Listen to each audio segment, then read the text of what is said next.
Le 6 juillet 1975, dans le quartier de South Jamaica, Queens.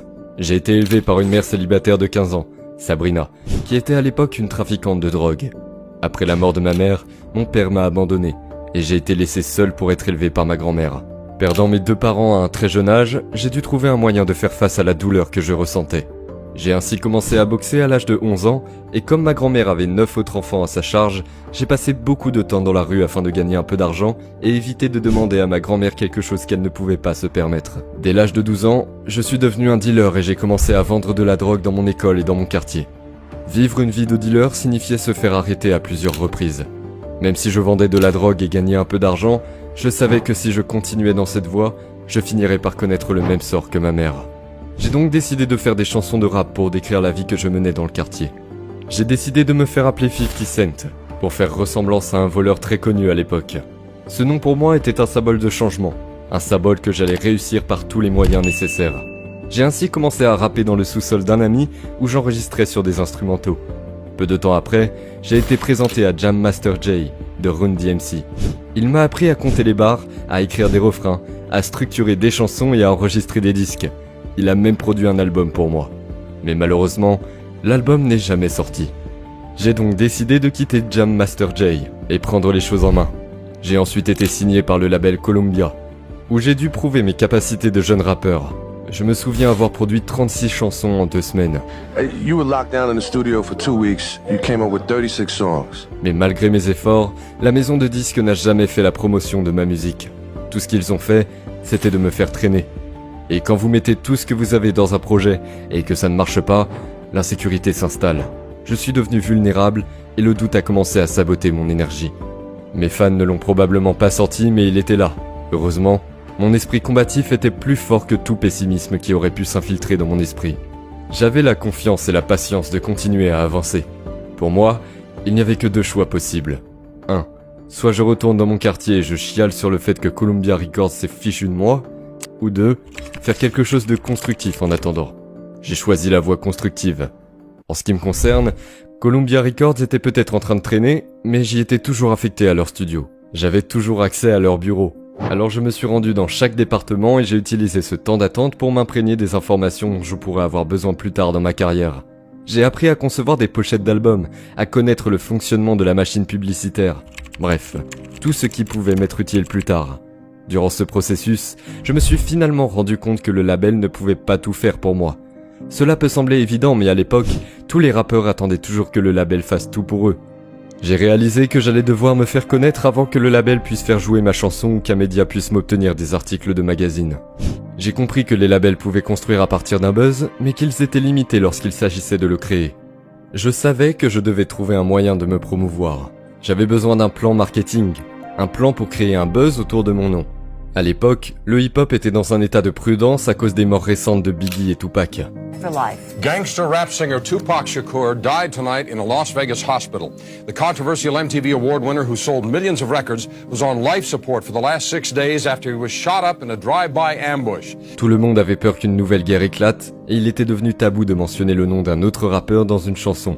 Si les gens s'en prenaient les uns aux autres, c'était de manière subtile que seul un fan pur et dur pouvait comprendre. J'ai vu une opportunité en or. J'étais nouveau donc je faisais partie d'aucun clan de rap. Il n'y avait pas de rappeur qui avait de la valeur pour moi en tant qu'ami. Mais en tant qu'ennemi, c'était une autre histoire. Je savais que si quelqu'un avait la confiance de sortir de l'ombre et de renouer avec la tradition du hip-hop de tirer des coups directs, le buzz serait définitif. J'ai ainsi sorti le titre « How to Rob », qui était une attaque contre toute l'industrie. Tout le monde était appelé par son nom. Lors de sa sortie, la musique a fait le buzz sur Hot 97, qui était la première station de radio de New York à l'époque. Right now. I got a new single out called How to Rob. It's off of the movie soundtrack In Too Deep. Is that the one that How to Rob an Industry Cat? Yeah. That they blazing on the radio stations right now? That's what's going on, you know. La plupart de ces artistes n'étaient pas préparés à ce que quelqu'un prononce leur nom dans la musique. Wow, qui est ce nouveau mec parce qu'il dit le nom de tout le monde et se moque de tout? Certains des plus grands, dont Jay-Z, Big Pun et Wu-Tang, ont réagi à mon clash, ce qui était exactement ce que j'espérais. J'avais besoin de quelque chose qui allait créer de l'attention autour de moi et How to Rob m'a fait remarquer immédiatement. Tout se passait comme prévu. Même Nas m'a invité à le rejoindre pour une tournée. Mais peu de temps après, le clash que j'ai fait allait finalement me causer des problèmes. Le 24 mai 2000, j'ai été attaqué par un homme armé devant la maison de ma grand-mère, dans le sud de la Jamaïque. Il m'a tiré dessus 9 fois. J'ai été blessé à la main, au bras, à la hanche, aux 2 jambes, à la poitrine et à ma joue gauche. Ma blessure au visage m'a provoqué un gonflement de la langue, la perte d'une dent de sagesse et un léger trouble de la voix. Tout s'est passé si vite que j'ai même pas eu le temps de riposter.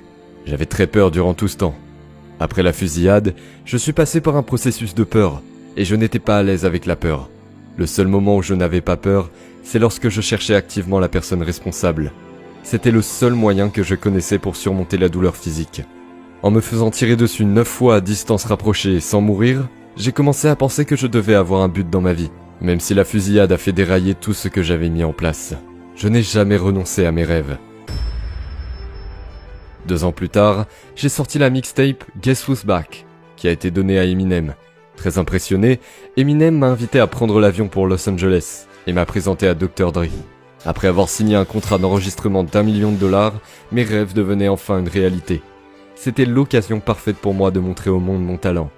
J'ai sorti mon premier album, Get Rich or Die Trying, qui a débuté à la tête du Billboard 200, se vendant à 872 000 exemplaires au cours de ses 4 premiers jours. Le single principal, In Da Club, a établi un record du Billboard en devenant la chanson la plus écoutée de l'histoire de la radio en une semaine. J'ai ensuite obtenu mon propre label, G-Unit, où j'ai signé Lloyd Banks, Tony Yayo et Young Buck comme membres de G-Unit. Et depuis cette époque, je suis maintenant reconnu comme l'un des plus grands artistes de ma génération. Et maintenant, franchement mec, la vie a été belle. Je dois dire que j'ai été béni.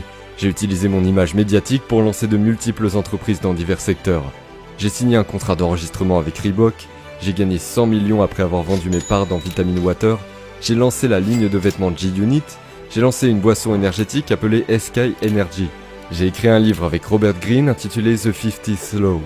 Et mon entreprise la plus récente, Power Television Series, qui détient le record du plus grand nombre de téléspectateurs pour une série originale de Stars. Ainsi, quand vous me regardez, certains peuvent me qualifier d'arrogant, d'autres d'insensible, et la plupart me traitent de bully. Mais quand on vous tire dessus 9 fois, vous commencez à voir le monde différemment. La paranoïa liée à l'expérience d'être réellement blessé augmente vos sens, les possibilités de ce que les gens peuvent vous faire pour vous blesser. Cela m'a changé. Lorsque vous êtes blessé à ce point, soit votre peur vous consume, soit vous devenez un peu insensible, et vous commencez à aborder le problème au lieu de le fuir. Mon nom est 50 Cent, et je suis le fondateur et le CEO de G-Unit Productions et de Power Television Show.